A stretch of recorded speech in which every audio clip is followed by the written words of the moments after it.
রাজ্যের ত্রয়োদশ বিধানসভার অষ্টম অধিবেশন অনুষ্ঠিত হবে আগামী 19শে সেপ্টেম্বর থেকে 23শে সেপ্টেম্বর পর্যন্ত তা চলবে। বিধানসভা অধিবেশনকে সামনে রেখে সোমবার বিধানসভার কনফারেন্স হলে অনুষ্ঠিত হলো বিএসসি এর বৈঠক।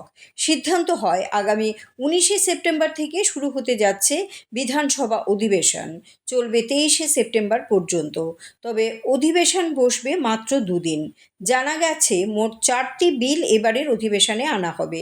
এছাড়াও থাকবে প্রশ্নোত্তর পর্ব, পাশাপাশি বেশ কয়েকটি বেসরকারি প্রস্তাবও থাকবে। বৈঠক শেষে জানালেন পরিষদীয় দলনেতা রতনলাল নাথ। তিনি বলেন, যেহেতু সামনে দুর্গাপুজো তাই অধিবেশনের সময় কমিয়ে আনা হয়েছে। এদিকে অধ্যক্ষ বিশ্ববন্ধু সেন অসুস্থ থাকায় এবারের অধিবেশনে উপাধ্যক্ষ রামপ্রসাদ পাল অধ্যক্ষের কাজ চালিয়ে যাবেন। উল্লেখ্য, এদিনের বিএসসি বৈঠকে বিজেপি, টিপরা মথা, কংগ্রেস এবং সিপিএম সব দলের প্রতিনিধিরাই উপস্থিত ছিলেন। আগামী 19 তারিখ থেকে মানে 19শে সেপ্টেম্বর রাজ্য বিধানসভার অধিবেশন বসছে। মহামান্য রাজ্যপাল উনি সামন্স করেছেন এবং সে অনুযায়ী যেহেতু স্পিকার অসুস্থ, as per rules of the business, আমাদের বিধানসভার যে বিজনেস রয়েছে, বিজনেসের রুলস রয়েছে, সেই রুলস অনুযায়ী ডেপুটি স্পিকার এটা প্রিসাইড করে। আজকে সেই অনুযায়ী বিএসসি রিপোর্ট আজকে এখানে প্লেস হয়েছে। ডেপুটি স্পিকার চেয়ারম্যানশিপে সব মেম্বার উপস্থিত ছিলেন। বিজেপি দলের যারা প্রতিনিধি তারা উপস্থিত ছিলেন, তীব্র মতা দলের যে প্রতিনিধি উনি উপস্থিত ছিলেন, কংগ্রেসের প্রতিনিধি উপস্থিত ছিলেন, সিপিএম দলের প্রতিনিধি উপস্থিত ছিলেন। যদিও জিতেন বাবু অপোজিশন লিডার কোনো জরুরি কাজে বোধহয় বাইরে আছে, সেজন্য উনি আসতে পারেনি। ওনার পরিবর্তে একজনকে পাঠিয়েছে, অথরাইজ করে পাঠিয়েছে। যদিও অথরাইজেশন সিস্টেম নেই, কিন্তু ডেমোক্রেসির স্বার্থে আমরা এটা গ্রহণ করি। আমরা সবাই মিলে বিধানসভা আলোচনা করতে চাই। তো আজকে আলোচনা হয়েছে, অধিবেশন বসবে 19 শুরু হবে এবং 23 তারিখ শেষ হবে। কেন 23 তারিখ শেষ হবে? 19 আর 22 প্রোগ্রাম। এর মধ্যে প্রধানমন্ত্রী আসছে ত্রিপুরাতে, প্রায় কনফার্ম। কোনো অগত্য কারণ যদি থাকে, অন্য কোনো কারণ আই ডোন্ট নো, কিন্তু প্রধানমন্ত্রী আসছেন সরকারি অনুষ্ঠানে। যেহেতু উনি আসছেন, 22 তারিখ আমরা হাউসটা রাখছি না। আমরা বিএসসিতে আলোচনা করেছি 22 তারিখের যে বিজনেস আছে সেই বিজনেসগুলি 23 তারিখ হয়ে যাবে।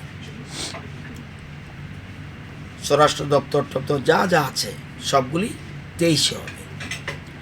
অর্থাৎ 22-এর যা শিডিউল যা আছে, যদিও বিধানসভা বসছে না, কিন্তু 22-এর শিডিউলটা আমরা 23-এ শিফট করে নিচ্ছি আমাদের বিএসসির মতামত নিয়ে। সেটা বিএসসি রিপোর্ট প্লেস হবে অ্যাসেম্বলিতে। এবং যেহেতু দুদিনের বিধানসভা অধিবেশন, এর কারণও রয়েছে। কারণ সামনেই দুর্গাপূজা, এটা আমাদের রাজ্যের সবচেয়ে বড় উৎসব।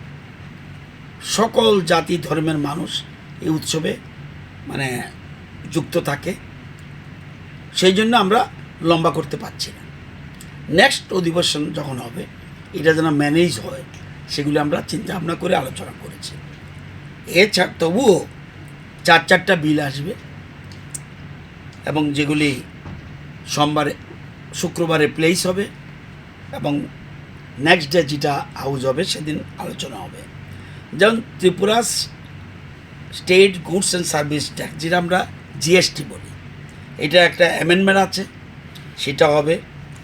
একটা নতুন ত্রিপুরা জনবিশ্বাস অ্যামেন্ডমেন্ট প্রভিশনস বিল, এটা এখানে প্লেস হবে।